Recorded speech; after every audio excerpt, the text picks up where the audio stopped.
दोस्तों, कुंडली जागरण के इस सफर में हम पहुंच चुके हैं सबसे अंतिम चक्र, जिसका नाम है सहस्त्रार चक्र। जब किसी व्यक्ति की कुंडली शक्ति जागृत होती है तो वह सबसे पहले मूलाधार चक्र का भेदन करती है, फिर वह स्वाधिष्ठान पर पहुंचती है।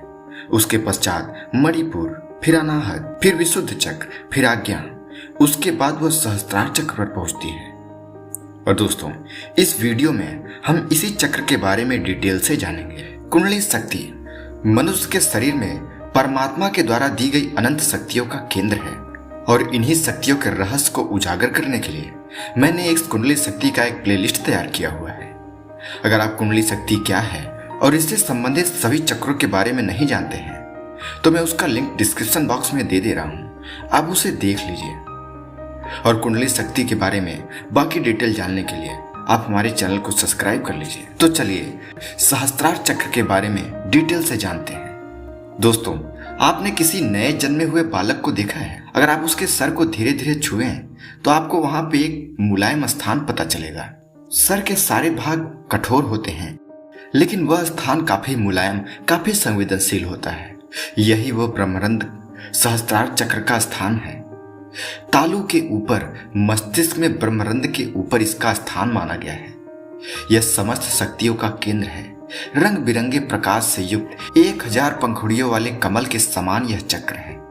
इसके दलों पर अंश से लेकर छंग तक के सभी स्वर और वर्ण विद्यमान है। यही इस चक्र की दल ध्वनि है। दोस्तों, अगर आपने बाकी चक्रों के बारे में डिटेल से सुना होगा तो आपको पता चलेगा कि बाकी चक्रों में, इस ब्रह्मांड की पंच महाभूतों में किसी न किसी तत्व का स्थान निश्चित है, लेकिन इस सहस्त्रार चक्र में किसी भी पंच महाभूत का स्थान नहीं है, क्योंकि यह स्थान परम ब्रह्म परमात्मा का स्थान है। इस चक्र का तत्व बीज विसर्ग है। बिंदु इसके तत्व बीज की गति है, अतः बिंदु इसके तत्व बीज का वाहन भी है। इस चक्र का लोक सत्यम है। इस चक्र के अधिपति देवता स्वयं परम ब्रह्म है, जो अपनी महाशक्ति के साथ है। इस चक्र का यंत्राकार पूर्ण चंद्राकार तथा शुभ्र वर्ण का है। अमर या मुक्त होना ही इस चक्र का फल है। यह चक्र परम ज्ञान की उत्पत्ति का स्थान है। यहीं पर समस्त शरीर का संचालन केंद्र मस्तिष्क है। आधुनिक विज्ञान की दृष्टि से समृद्ध क्षेत्र यहीं पर है। मृत्यु उपरांत की जाने वाली कपाल क्रिया में यही स्थान तोड़ा जाता है, ताकि स्मृतियों का सर्वथा लोप हो जाए और अगले जन्म में पूर्व जन्म की स्मृतियां न बनी रहें। ऐसा बहुत से विद्वानों का मत है। जब किसी व्यक्ति की कुंडली शक्ति जागृत होती है तो मैंने बहुत सारे वीडियो में देखा है, उनका कहना होता है कि कुंडली शक्ति जागृत हो गई तो हमारे अंदर अनंत शक्तियां आ जाती हैं। दोस्तों, अनंत शक्तियां आती नहीं, लेकिन अनंत शक्तियों पर चलने की संभावनाएं यानी उसके द्वार खुल जाते हैं। इन सारे चक्रों के माध्यम से उत्पन्न होने लगते हैं। दोस्तों, आपके अंदर जिस प्रकार के गुण, जिस प्रकार की बुद्धि होगी, यह कुंडली शक्ति उसी प्रकार की ऊर्जा को और अधिक विकसित करने लगता है। अर्थात अगर आप तांत्रिक हैं, यानी भूत प्रेत, झाड़ फूक, पूजा पाठ, इस तरह की क्रिया में लिप्त हैं, तो कुंडली शक्ति जागृत होने के बाद ही आपको इन सभी चीजों का आभास होने लगता है। उसी जगह अगर आप धर्म कर्म में लिप्त हैं तो आपको पॉजिटिव एनर्जी और नेगेटिव एनर्जी दोनों का आभास होने लगता है। ऐसा कुंडली शक्ति जागृत होने के बाद ही छोटे छोटे अनुभव आपको प्राप्त होने लगते हैं, लेकिन उन सभी शक्तियों पर कंट्रोल करना, उन्हें प्राप्त करना, उस पर अपना अधिकार करना, इन सभी चक्रों के जागृत होने के बाद ही उत्पन्न हो पाता है। दोस्तों, योग विद्या में 60 चक्र भेदन की परंपरा है, क्योंकि पृथ्वी, जल, अग्नि, वायु, आकाश और मन के प्रतिनिधि 6 चक्रों को भेद कर कुंडली शक्ति को सहस्त्रार चक्र पर लाया जाता है, किंतु उसे भेदे बिना पुनः वापस मूलाधार में नहीं ले जाया जा सकता। दोस्तों, यदि आपकी कुंडली शक्ति के 5 चक्र जागृत हैं तो कुंडली शक्ति आपकी वापस जा सकती है उन्हीं चक्रों पर वापस। लेकिन अगर आपकी कुंडली शक्ति एक बार आज्ञा चक्र तक पहुंच जाती है तो यह कभी वापस नहीं जाती। यह सोती नहीं है, क्योंकि आज्ञा चक्र ही ब्रह्मरंध्र के खुलने का स्थान है, सहस्त्रार चक्र के खुलने का स्थान है। इस चक्र तक पहुंचने वाला व्यक्ति कभी अधोगति को प्राप्त नहीं होता है। इसका कारण यह भी है कि योगी जन जब अपना प्राण छोड़ते हैं तो उस समय ब्रह्मरंध्र व सहस्त्रार चक्र का भेदन कर मुक्त हो जाते हैं। अतः 7वें चक्र का भेदन अंत समय में होता है। 6 चक्रों को भेदने और पुनः वापस लौटने में कुंडली के मार्ग में कुल 100 कमल दल पड़ते हैं।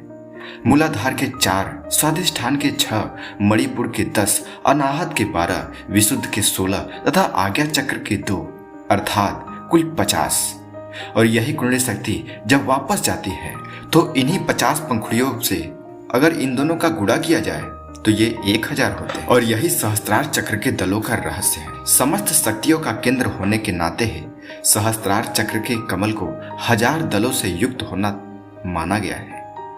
इसी सहस्त्रार चक्र में सदैव अमृत बहता रहता है, जिसका सेवन योग द्वारा यहाँ तक लाई गई कुंडली शक्ति करती है। जिस समय यह सतत बहने वाला अमृत स्राव बंद हो जाता है उस समय शरीर नष्ट हो जाता है, यानी मृत्यु हो जाती है। यही सहस्त्रार चक्र परा प्रकृति व परा पुरुष या ब्रह्म का स्थान है। यही कुंडलिनी का पराशिव से भेदात्मक मिलन होता है। अतः योग मार्ग का चरम लक्ष्य होने से यह चक्र अत्यधिक महत्वपूर्ण है। किसी भी योगी का मुख्य उद्देश्य इसी चक्र का भेदन करना होता है। इसी स्थान पर पहुंचने के बाद आप परमात्मा स्वरूप परमात्मा से मिलन कर लेते हैं और इस जन्म मरण के चक्र से बाहर निकल जाते हैं। आज्ञा चक्र के ऊपर महानाद है, जिसके ऊपर संकड़ी नामक नाड़ी के अग्रभाग के शून्य स्थान में ब्रह्मरंध्र है। इस ब्रह्मरंध्र में सहस्त्रार चक्र का कमल अधोमुख अवस्था में स्थित है, इसलिए बहुत से विद्वान सहस्त्रार को ही ब्रह्मरंध्र भी कहते हैं। यही प्राण व मन के स्थिर हो जाने पर समाधि संभव हो पाती है। इसी सहस्त्रार के मध्य स्थित चंड मंडल में हंस अथवा अंतरात्मा का वास है। यही आत्म साक्षात्कार का स्थान है। दोस्तों, अगर आप सिर्फ एक चक्र यानी आज्ञा चक्र का भी ध्यान करते हैं तो इस ध्यान में समय अवश्य अधिक लगता है, लेकिन आपकी कुंडली शक्ति जागृत होने के बाद डायरेक्ट यहाँ तक पहुँच पाती है। सहस्त्रार चक्र के ध्यान करने से पुनर्जन्म नहीं होता है, आत्म साक्षात्कार होता है। परम आनंद, मोक्ष अथवा अमर तत्व की प्राप्ति होती है।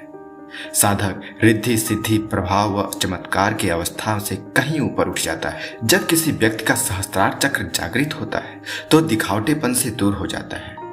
उसके अंदर अनंत शक्तियां आ जाती हैं, लेकिन वह उसका दिखावा नहीं कर पाता है।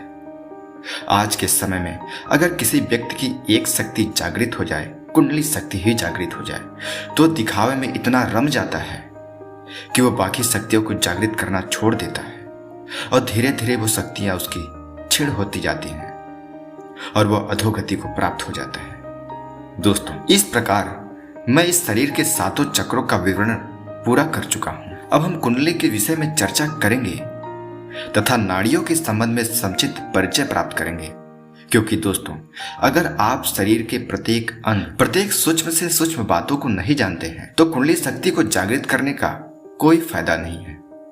अगर आप दिखावे के लिए कुंडली शक्ति को जागृत करना चाहते हैं तो मेरा आपसे अनुरोध है, इसे बंद कर दें। ज्ञान अर्जित करें, लेकिन दिखावे के लिए नहीं।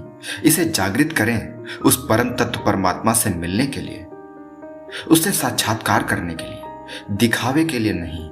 लोक सेवा करने के लिए भी इसको आप जागृत कर सकते हैं। इसे जागृत करने के बाद आपके अंदर अनंत संभावनाएं, अनंत शक्तियां उत्पन्न होने लगती हैं, लेकिन साथ ही साथ आपके अंदर वैराग्य भी उत्पन्न होने लगता है। दोस्तों, अगर आप इन 7 चक्रों के बारे में डिटेल से जान गए हों तो आप हमें कमेंट कर बताइए, जिससे हम कुंडली जागरण के अगले पड़ाव पर चल सकें, जिसमें हम उन बातों को जानेंगे जिसे हमें कुंडली जागृत करने से पहले अपनाने की आवश्यकता है। तो दोस्तों, अगर आपको इतनी जानकारी अच्छी लगी हो तो आप हमें कमेंट करके बताएं। आपके कमेंट के आधार पर ही मैं इस कुंडली जागरण के सफर को आगे कंटिन्यू करूंगा। धन्यवाद।